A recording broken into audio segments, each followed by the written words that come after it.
Bismillahirrahmanirrahim. Assalamualaikum warahmatullahi wabarakatuh. Innal hamdalillah nahmaduhu wa nasta'inuhu wa nastaghfiruh wa na'udzu billahi min shururi anfusina wa min sayyiati a'malina. Man yahdihillahu fala mudilla lahu wa man yudlil fala hadiya lahu. Asyhadu an la ilaha illallah wahdahu la syarika lahu wa asyhadu anna Muhammadan abduhu wa rasuluh sallallahu alaihi wa ala alihi wa sahbihi wa sallama tasliman katsira.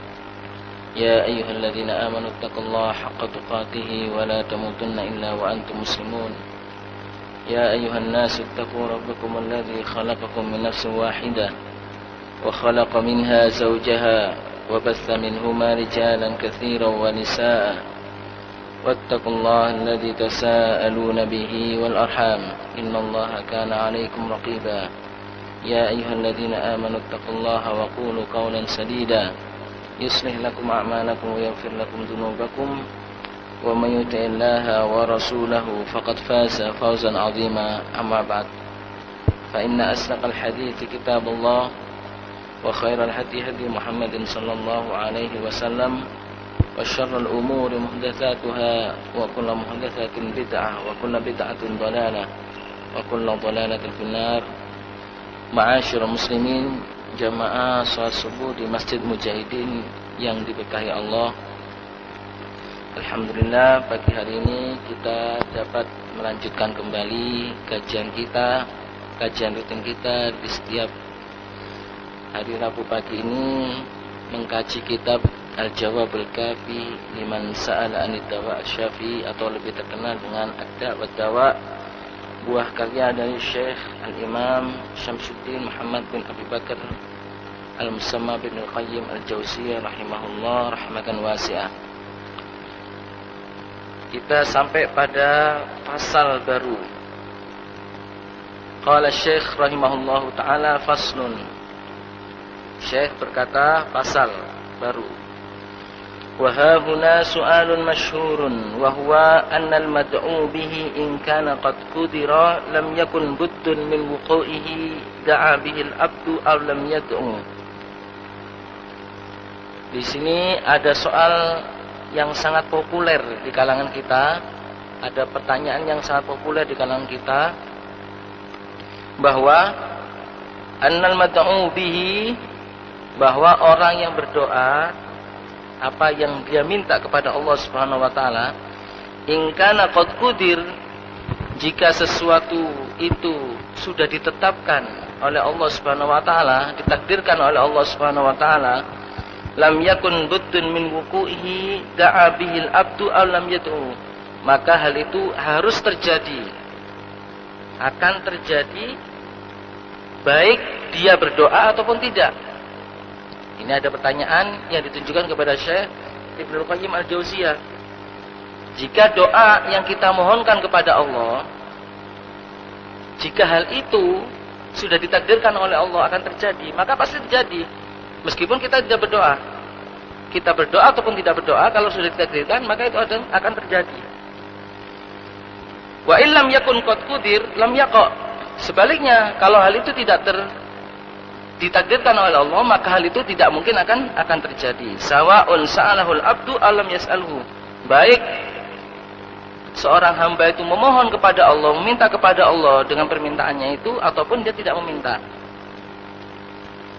Nah, dalam pernyataan ini atau soal ini seakan-akan memang betul semua hal yang ditakdirkan oleh Allah Subhanahu wa taala akan terjadi, dan semua hal yang tidak ditakdirkan oleh Allah Subhanahu wa taala pastinya tidak akan terjadi. Tapi soal yang ditujukan kepada Syekh ini mengandung beberapa mafsadah, beberapa kerusakan. Apalagi soal ini timbul kepada dari orang-orang yang mengingkari akan usaha atau mengingkari akan ikhtiar, sebab mereka hanya bertopang kepada takdir Allah. Nah, ini tidak diizinkan dan tidak dianjurkan oleh Allah Subhanahu wa taala untuk kita bersikap seperti ini. Makanya Syekh rahimahullah pernah berkata, fadhallat ta'ifatun sihhat hadzal soal. Maka sebagian komunitas kaum muslimin membenarkan soal ini. Fatarokatid doa, membenarkan doa soal ini, membenarkan pertanyaan ini, kemudian dia meninggalkan doa. Dengan alasan apa?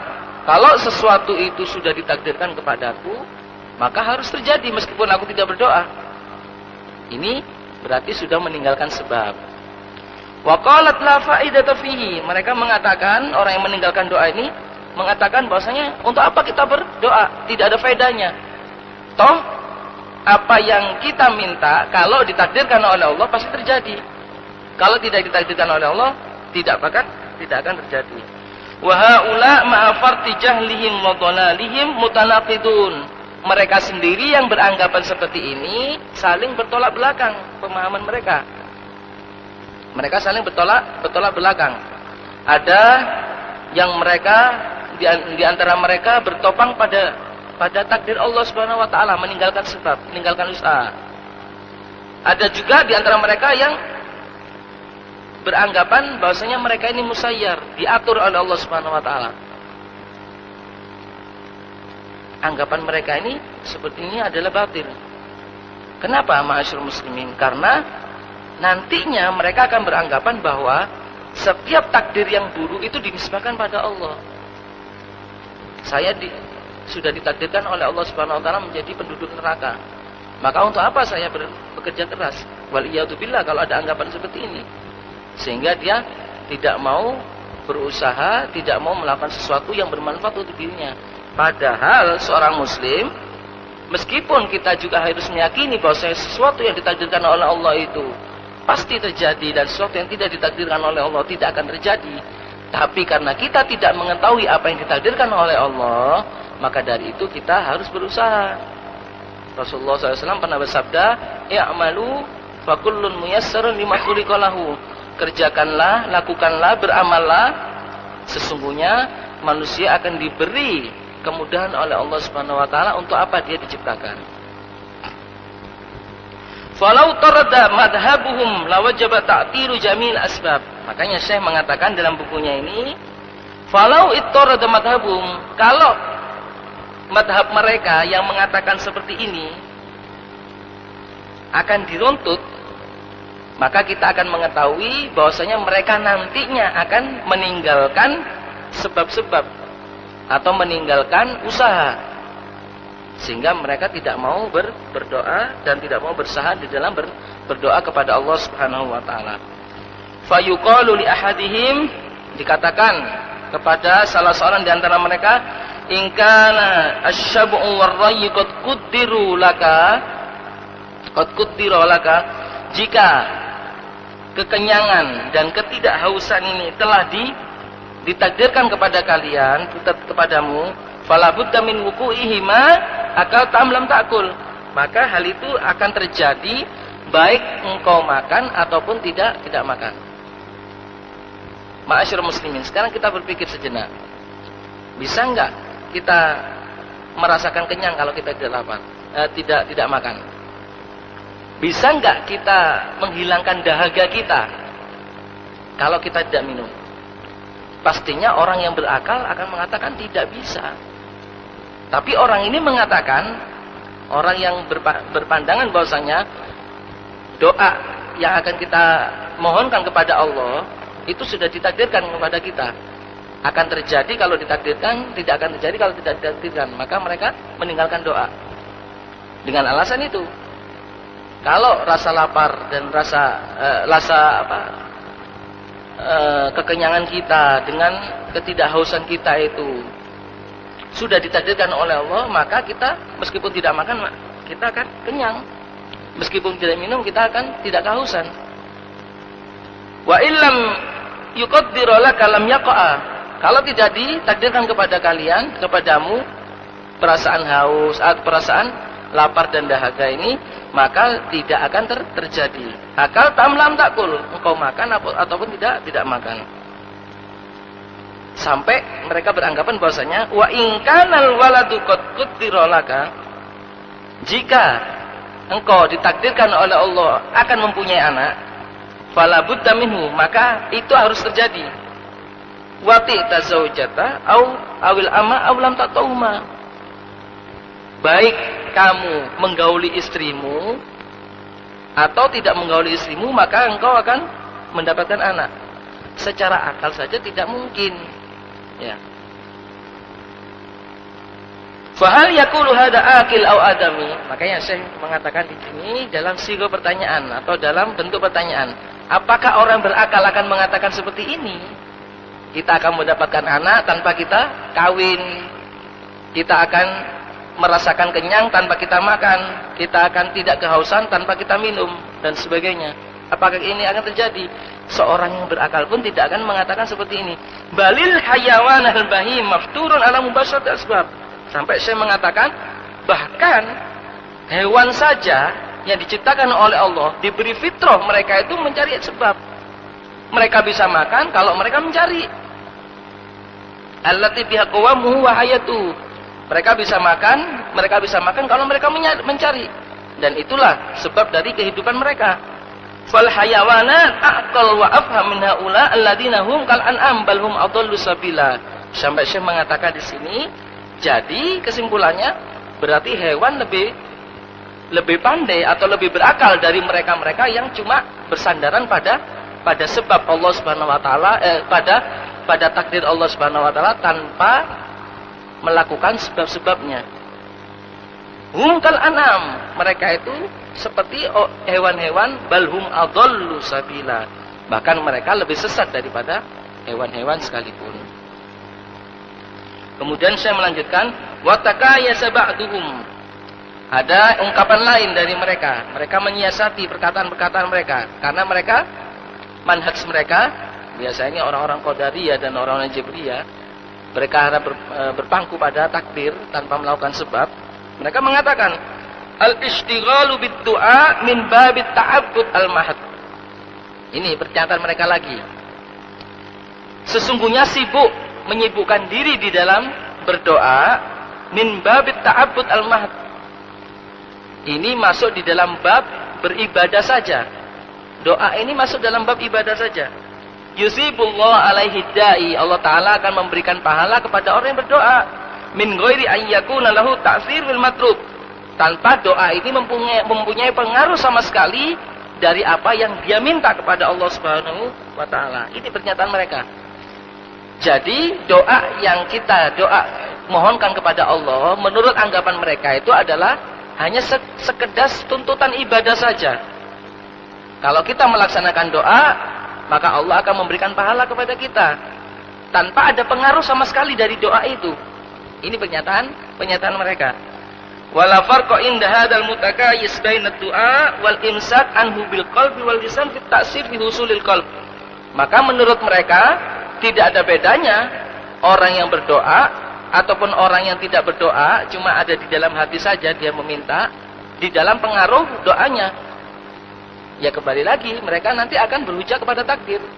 Kalau ditakdirkan akan diberi, kalau tidak ditakdirkan tidak akan diberi. Meskipun kita tidak berdoa. Wa irtibatud du'a indahum bihi ka irtibatis sukut wala farqa. Mereka mengatakan bahwasanya hubungan doa seseorang itu sama dengan hubungan dia dengan Allah Subhanahu wa taala dalam keadaan sukut, dalam keadaan diam. Orang diam saja gini tanpa berdoa, ya. Kalau dia menginginkan sesuatu kepada Allah Subhanahu wa taala, maka jika ditakdirkan maka dia akan diberikan oleh Allah. Jika tidak ditakdirkan maka tidak akan diberikan oleh Allah Subhanahu wa taala. Ini dakwaan mereka. Wal iyadu billah. Wa qalat ta'ifatun ukhra. Ada kelompok lain yang mengatakan akyas min haula, lebih cerdik dari mereka-mereka yang sebelumnya. Balid du'a alamatun mujarradah. Mereka mengatakan bahwasanya doa ini hanya sekedar tanda saja. Doa hanya sekedar tanda saja. Nasabahallahu subhanahu amaratan ala qada'il hajah. Allah Ta'ala menjadikan doa ini sebagai tanda untuk memberikan hajat kepada seseorang. Ini ujung-ujungnya nantinya juga mereka berhujah kepada takdir. Ujung-ujungnya mereka nanti berhujah kepada takdir. Famata waqafa waffaqal abdu lid-du'a kana dzalika alamatan lahu wa amaratan ala anna hajatahu qad qudiyat.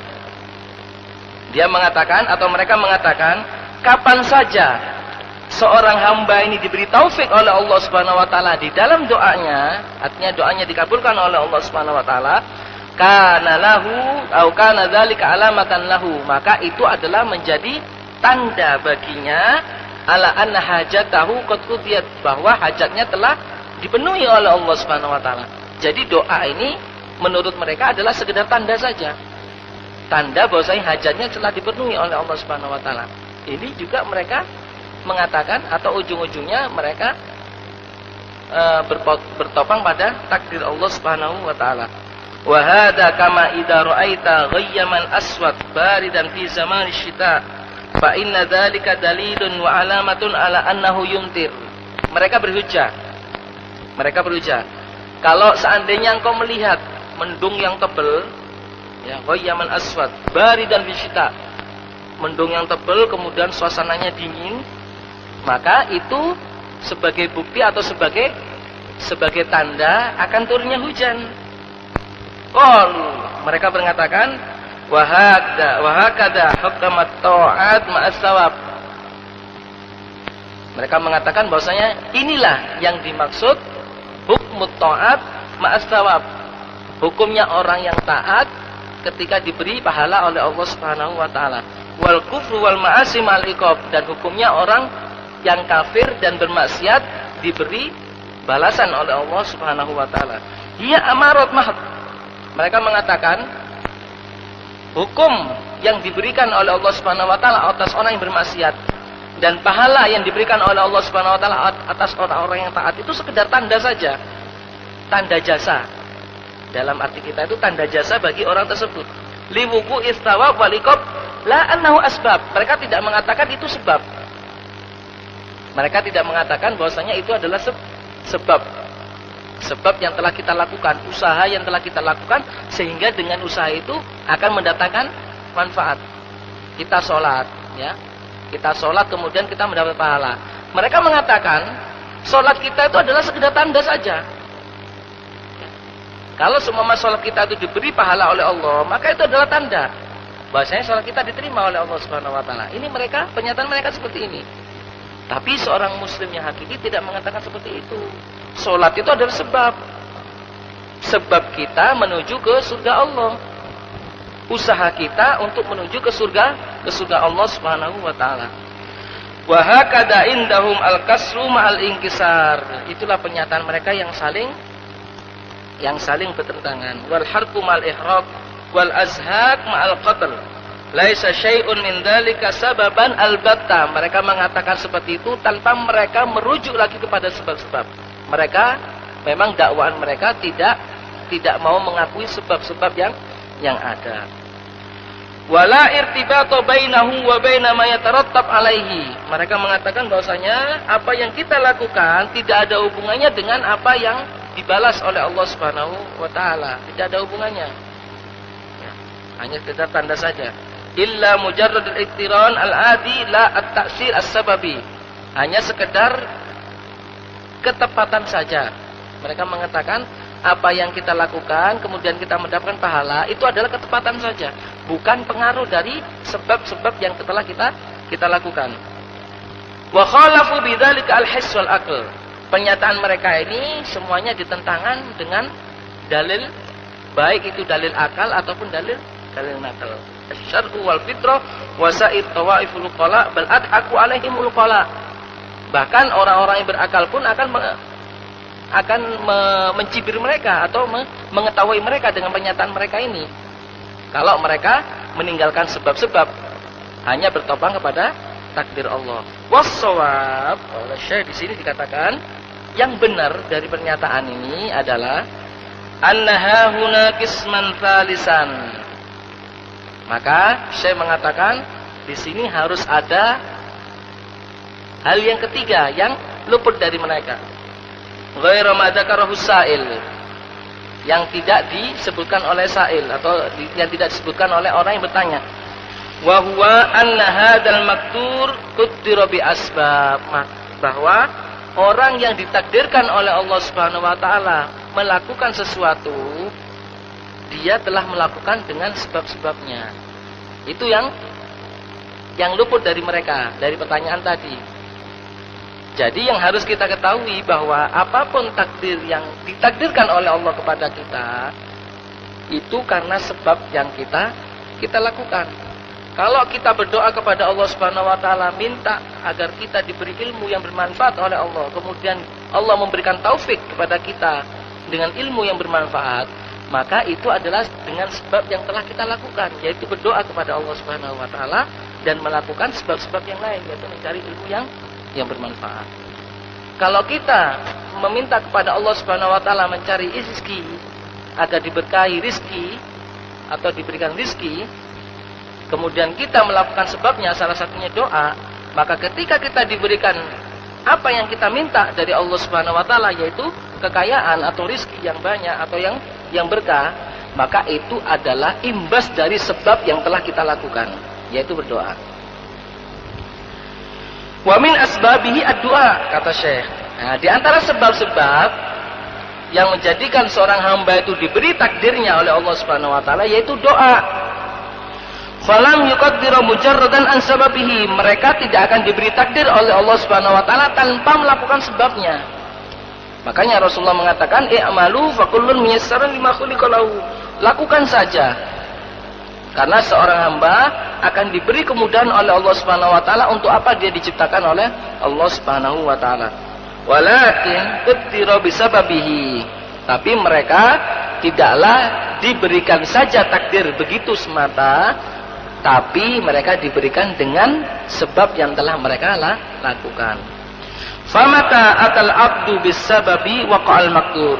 Kapan saja seorang hamba itu melakukan sebabnya, maka dia akan mendapatkan apa yang dia ditakdirkan dengannya. Wa mata lam yati bisabab intafal maqdur. Sebaliknya, kapan saja seorang hamba tidak melakukan sebabnya, maka mustahil dia akan mendapatkan apa yang telah ditakdirkan oleh Allah Subhanahu wa taala. Wa hadza kama qaddara asy-syab'u war-rayyu bil akli wasyurb. Hal ini berlaku juga kepada orang yang kenyang, orang yang tidak kehausan. Orang kenyang karena dia makan, orang tidak kehausan karena dia minum. Wa qaddarul walad bil wata', orang yang mempunyai anak karena dia telah menggauli istrinya. Wa qaddara husuluz zar' bil badr, orang yang panen karena dia telah menanam sebelumnya.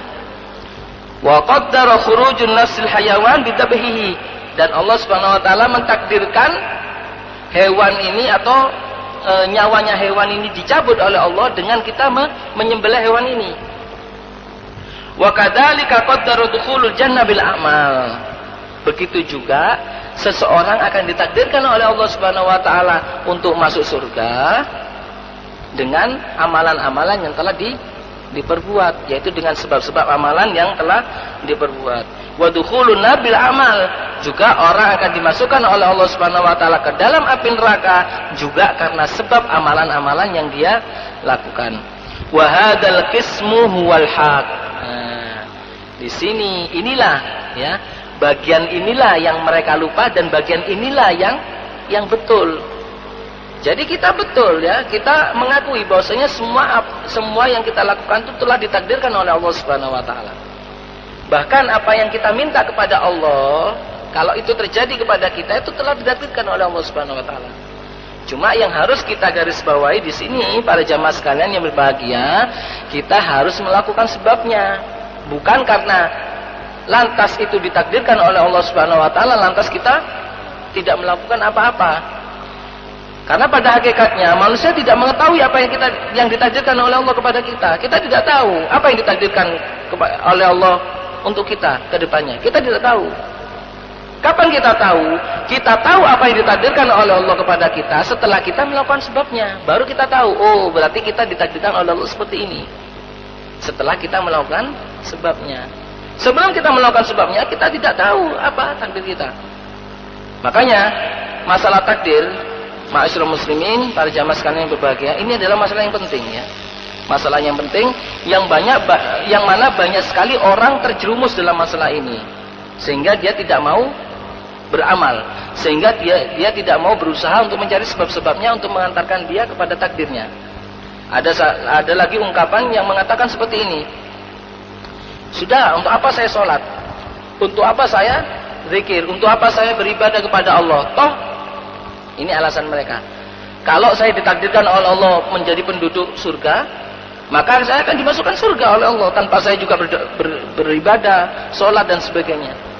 Ini adalah anggapan yang konyol, ma'asyiral muslimin. Ini adalah anggapan yang konyol. Padahal dia mengatakan seperti itu, ya. Mana tahu dia takdirnya dari Allah Subhanahu wa taala.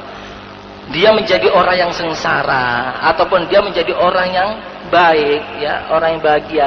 Dia mana tahu dalam hal ini? Taunya setelah dia melakukan satu usaha.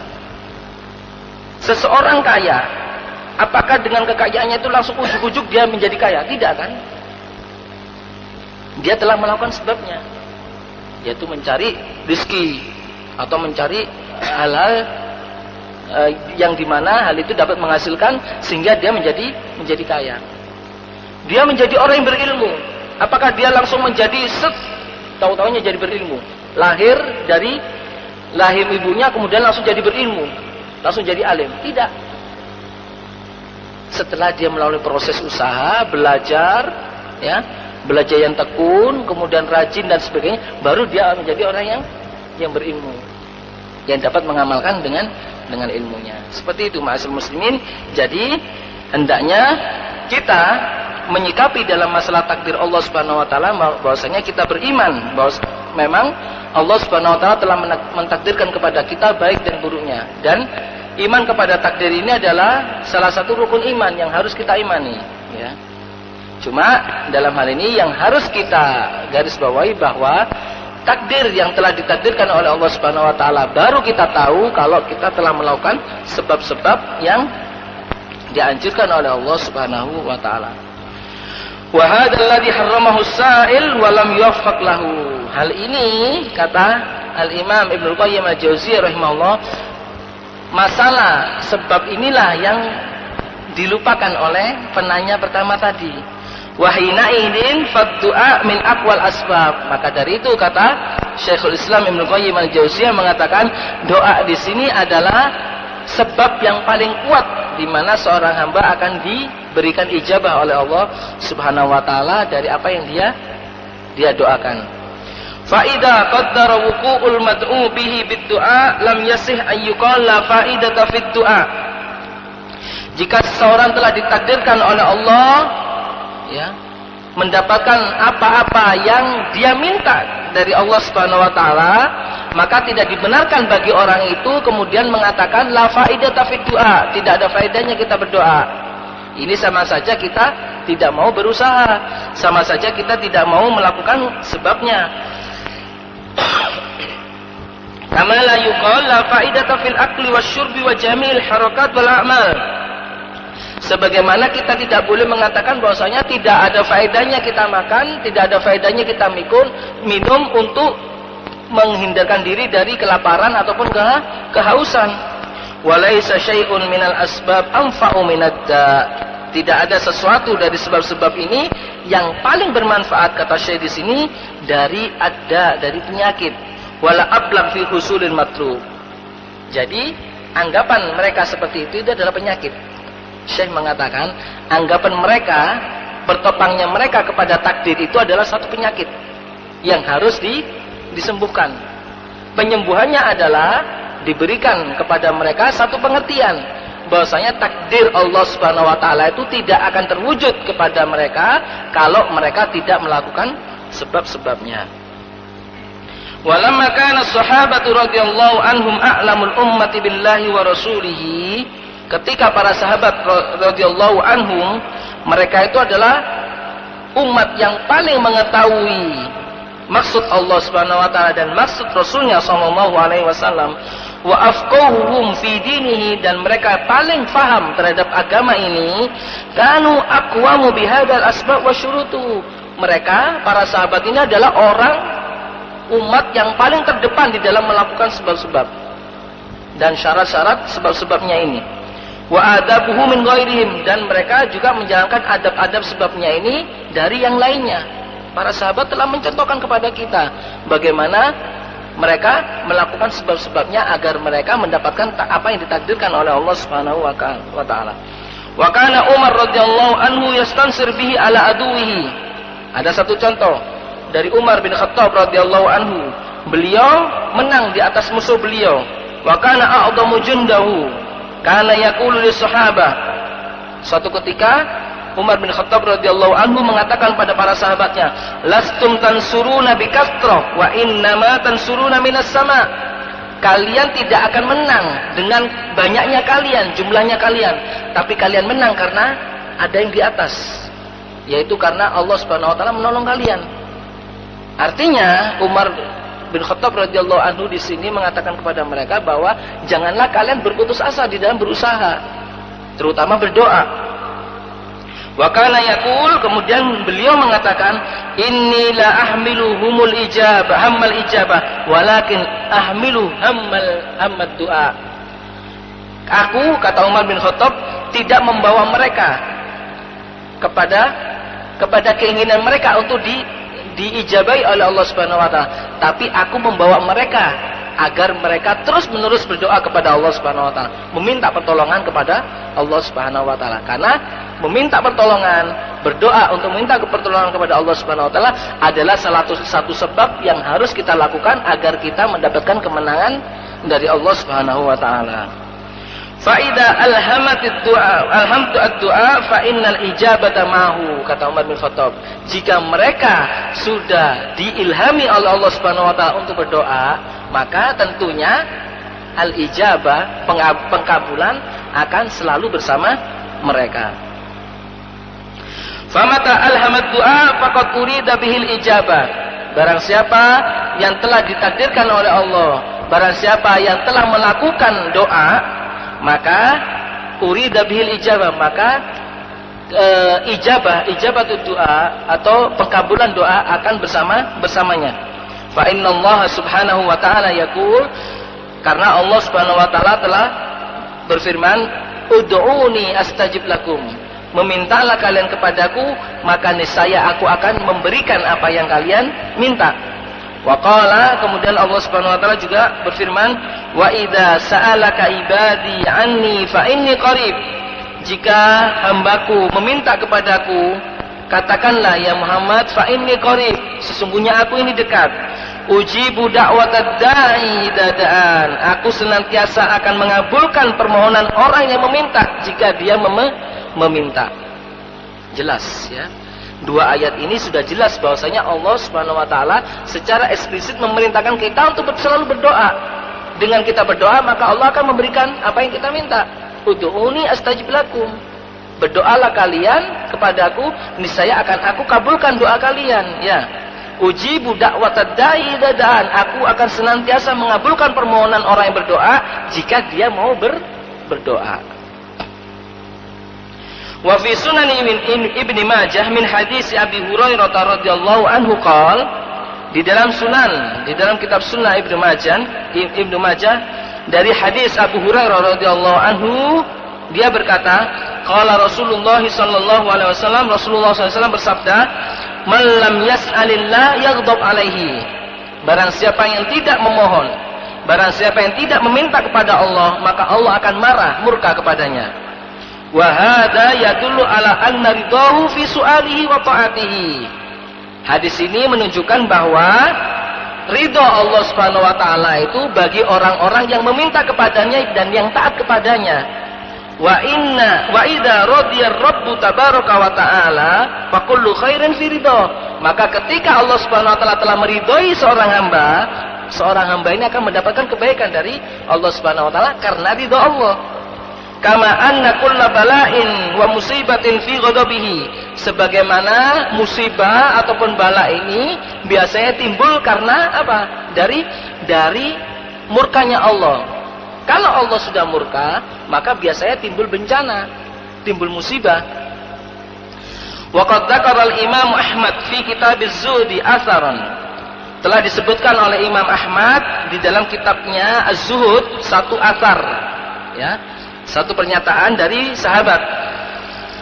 Anallahu la ilaha illa ana idza raditu baraktu wa laysa li barakati muntaha fa idza ghadabtu la'antu wa la'nati tablughu as-sabi' minal walad.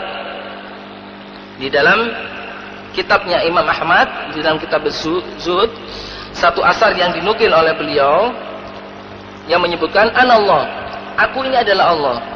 La ilaha illa ana, tidak ada sesembahan yang berhak disembah kecuali aku.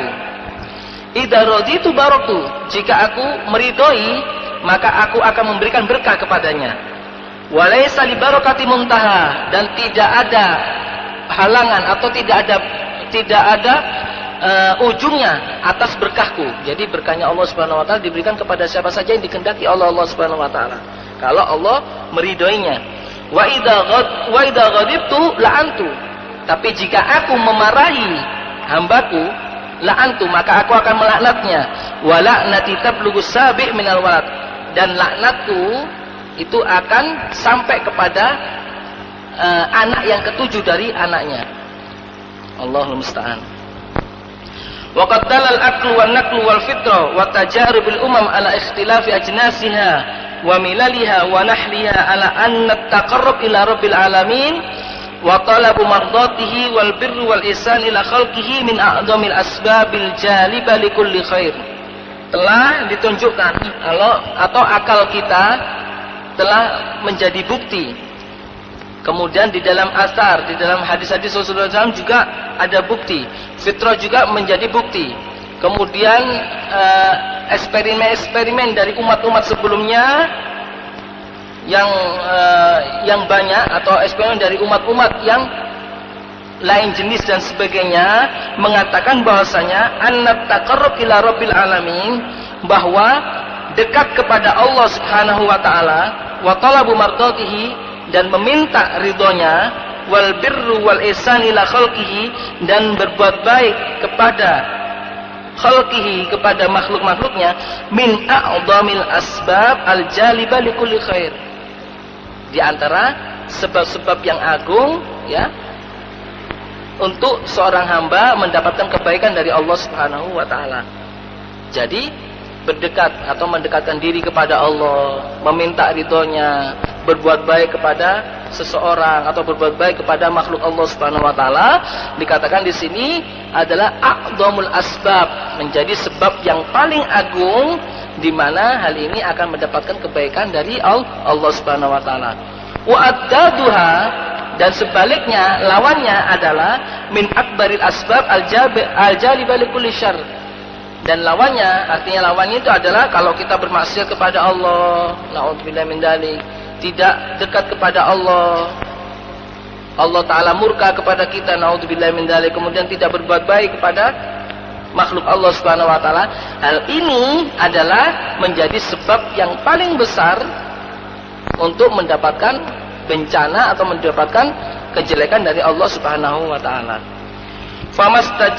Famastajlabat ni'amallahi wastadfa'at niqamahu bimisli ta'atihi wa taqarrub ilahi wal ihsan ila khalqihi. Maka seorang hamba akan mendapatkan nikmat Allah dan akan menghindarkan dan akan terhindar dari murka Allah Subhanahu wa taala dengan apa? Dengan mentaati Allah, dengan dekat kepada Allah, taqarrub ilallah, dan dengan berbuat baik kepada makhluk Allah Subhanahu wa taala. Para jamaah sekalian yang berbahagia, mungkin sampai di sini dulu pengajian kita pada pagi hari ini. Sebelum kita akhiri, mungkin ada pertanyaan yang akan dilontarkan, silakan. Nah, mau tanya, Tat. ya. Misalnya kita berdoa, udah berdoa terus, tapi belum dikabulkan. Terus dalam hati itu ada perasaan, wah ini jangan-jangan doa saya nggak dikabulkan sama Allah. Apakah itu termasuk dalam kita putus asa dalam berdoa? Ya. Tapi kita tetap berdoa, gitu kan? Saja, terima kasih. Ya. Kita terus berdoa, ya, berdoa kepada Allah Subhanahu wa taala, tapi doa-doa kita ini belum dikabulkan oleh Allah. Kemudian terdetik dalam hati kita,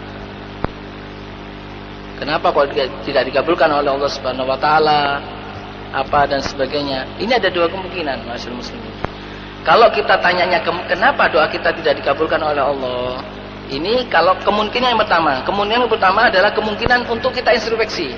Mungkin apa yang kita lakukan, berdoa kepada Allah, mungkin ada kurangnya, sehingga kita melakukan peningkatan doa. Ini baik. Tapi kemungkinan yang kedua, Ini adalah kalau kemungkinan kita ini suudzon kepada Allah, ini yang tidak boleh. Kalau kita sampai suudzon kepada Allah, ya, kita berburuk sangka kepada Allah dengan Allah tidak mengabulkan doa kita gini dan sebagainya, kemudian nanti akan menyebabkan kita putus asa akan berdoa kepada Allah Subhanahu wa taala. Inilah yang dimaksud dalam hadis Rasulullah SAW itu, yaitu kita telah berputus asa kepada Allah Subhanahu wa taala dan Allah taala akan murka kepada kita kalau kita lantas dengan keputusasaan kita kemudian kita meninggalkan doa kepada Allah Subhanahu wa taala. Maka kita husnudzon kepada Allah. Apapun yang kita minta kepada Allah Subhanahu wa taala, ya, kita meminta kepada Allah Subhanahu wa taala, baik itu langsung dikabulkan oleh Allah ataupun tidak dikabulkan langsung oleh Allah Subhanahu wa taala, kita harus berhusnudzon, kita harus berbaik sangka kepada Allah bahwa apa yang kita mintakan kepada Allah, Allah pasti mendengar. Entah itu diberikan langsung kepada kita ataupun nanti disimpan oleh Allah Subhanahu wa taala untuk kebaikan kita di masa yang akan datang, ataupun disimpan oleh Allah Subhanahu wa taala untuk diberikan kepada anak-anak kita, cucu-cucu kita dan sebagainya. Yang penting apa yang kita doakan tentunya kita harus berbaik sangka bahwasanya Allah Subhanahu wa taala mendengar doa kita. Tentunya ma'asyiral muslimin, apapun yang kita mohonkan kepada Allah setelah kita melakukan sebab-sebabnya dan adab-adabnya. Ya. Jadi kita mungkin dalam hal ini ketika berdoa kepada Allah Subhanahu wa taala kita harus mengetahui bagaimana adab-adab berdoa yang baik pada Allah Subhanahu wa taala, adab-adab yang sekiranya nanti dengan ini akan dikabulkan doa kita oleh Allah Subhanahu wa taala. Mencari waktu salah satunya, ya, mencari waktu-waktu yang mustajab, di mana Rasulullah SAW telah menjelaskan dalam hadis-hadisnya, yaitu seperti sepertiga malam terakhir kita berdoa kepada Allah, kita meminta, menangis kepada Allah Subhanahu wa taala, maka yakinlah kita akan dikabulkan oleh Allah Subhanahu wa taala dalam permohonan kita. Wallahu taala a'lam. Nah, ada yang lain? Silakan. Ya. Masalah? Ya. Takdir.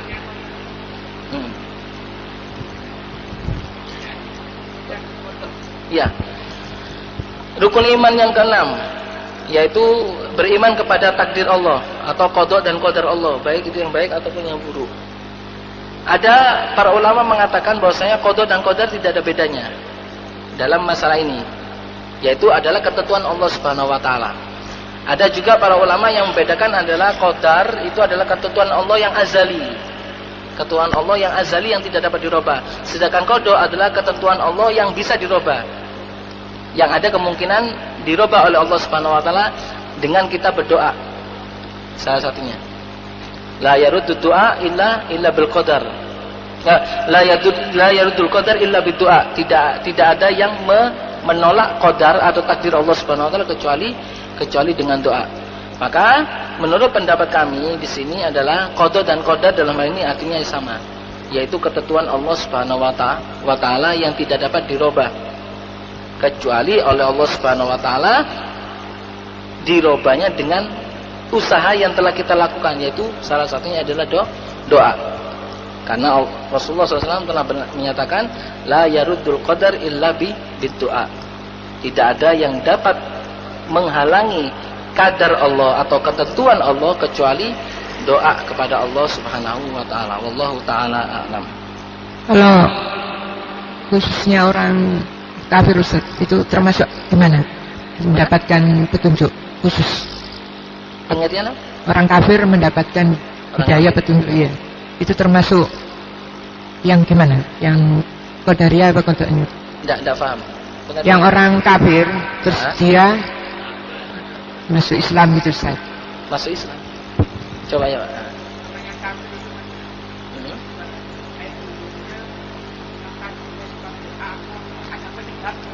Iya. Ya.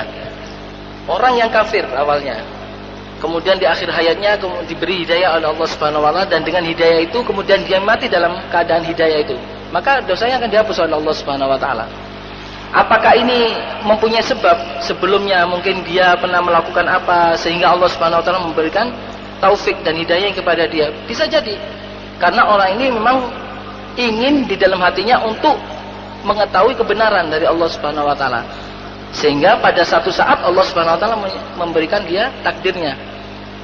Mungkin dia telah berusaha sekuat tenaga untuk mencari kebenaran tersebut. Ada dinukil dalam sebuah hadis yang sahih dari Rasulullah SAW. Ada, ini cerita adalah cerita di zaman sebelum zamannya Rasulullah SAW. Seorang yang membunuh, ya, gemar membunuh. Sampai dikatakan bahwasanya orang ini sudah tidak ada lagi kebaikan dalam dirinya. Dia senantiasa membunuh siapa saja yang menyelisihi dia. Suatu ketika dia membunuh sampai 99 orang. Tapi di dalam hatinya dia ingin mencari kebenaran, dia ingin bertobat kepada Allah. Tapi dia tidak mengetahui bagaimana caranya bertobat kepada Allah Subhanahu wa taala. Sehingga dia mencari ke beberapa ulama yang dia anggap alim di sana. Yang dia anggap orang yang berilmu yang bisa menuntun dia untuk bertobat kepada Allah Subhanahu wa taala. Dia temui satu orang. Orang ini mengatakan bahwasanya tidak ada kesempatan lagi untuk dia bertobat kepada Allah Subhanahu wa taala karena dia telah membunuh 99 orang. Maka orang ini ditebas lagi. Sehingga dia genap membunuh 100 orang. Tapi dia tidak menyerah dalam hal ini. Dia terus berusaha untuk mencari sebab bagaimana dia bertobat kepada Allah Subhanahu wa taala dengan sebenar-benarnya tobat. Sehingga ada seseorang yang menunjukinya untuk pergi di suatu tempat. Maka tatkala dia melakukan sebab itu, pergi di suatu tempat itu, Allah Subhanahu wa taala mentakdirkan lain, yaitu dia dimatikan oleh Allah Subhanahu wa taala di tempat di mana dia sebelum dia mencapai tempat yang dia tuju. Nah, ini timbul satu perdebatan antara para malaikat rahmat dan malaikat azab. Sampai-sampai malaikat rahmat mengatakan ini adalah hakku karena ini adalah orang yang akan bertobat. Dia sudah melalui jalannya, melalui sebabnya. Cuma sebab-sebab yang dia lalui ini bertepatan dengan takdir Allah Subhanahu wa taala dengan yang lainnya, yaitu dimastikan oleh Allah Subhanahu wa taala sebelum dia sampai kepada apa yang dia tuju. Tapi malaikat Adam mengatakan tidak. Ini adalah hakku. Orang ini belum melakukan kebaikan sama sekali. Maka ini adalah hakku. Akhirnya Allah Subhanahu wa taala mengutus malaikat rahmat, malaikat Jibril di sini untuk mendamaikan keduanya. Maka diselesaikan dalam hal ini mengukur jarak antara orang di mana orang ini mulai start untuk dia bertobat kepada Allah Subhanahu wa taala dengan jarak tempat yang akan dituju di mana dia akan bertobat kepada Allah Subhanahu wa taala. Ternyata tempat yang akan dituju oleh dia itu lebih dekat satu jengkal, dan malaikat rahmat hanya membawa orang ini kepada Allah Subhanahu wa taala. Padahal orang ini belum melakukan kebaikan sama sekali menurut anggapan kita. Tapi dengan dia melakukan sebabnya, dengan jalan dia untuk menuju ke arah taubat Allah Subhanahu wa taala, itu adalah sebab yang diridhoi oleh Allah Subhanahu wa taala. Ma'asyiral muslimin rahimakumullah rahmatan wasi'ah. Mudah-mudahan Allah Subhanahu wa taala memberikan kita taufik dan hidayahnya dan memberkahi kita ilmu yang bermanfaat agar kita mampu untuk mengamalkan ilmu kita di dalam kehidupan kita sehari-hari. Insyaallah kita lanjutkan kajian kita pada minggu yang akan datang di hari yang sama dan di waktu yang sama. Kita akhiri wallahu taala alam dengan membaca kafaratul majlis. Subhanakallahumma wa bihamdika asyhadu an la ilaha illa anta astaghfiruka wa atubu ilaik. Wa sallallahu ala nabiyyina Muhammadin wa ala alihi wa sahbihi ajmain. Wassalamu alaikum warahmatullahi wabarakatuh.